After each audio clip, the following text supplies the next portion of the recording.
Mark, I think a week or two ago you said that you guys were still had your best football ahead of you.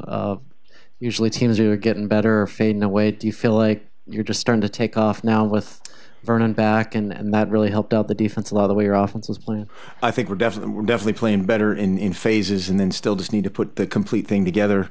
Last night, a ton of yards, but not the matching points. Part of that is red zone execution. 2 picks in the end zone will affect that. Field goals affect that.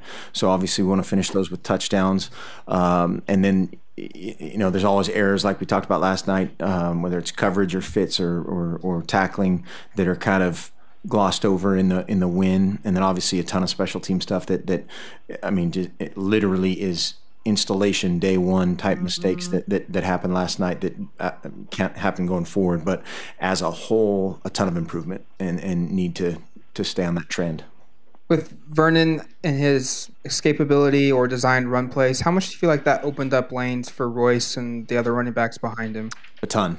And you have to have the element in our offense that gap has to exist. The defense has to account for that, and if it's one false step that becomes an arm tackle for Royce, or as we saw last night, Kenai, Tony James, Taj all getting better and better. That element has to be there. DP said last night that he thinks that the defense is buying into that defensive game plan, that philosophy, that they're more confident. Are you seeing the same thing? Well, definitely, and so much of that as a defense, like we've talked about before, it's 11 guys. 11 guys doing their job. If I'm a defensive lineman, I'm not trying to peek around to do somebody else's job. I've got my pads down and I'm fitting my gap or fitting my offensive lineman, whatever it may be. And then last night we got some hands on some balls up front. We got some hands on the ball in the secondary.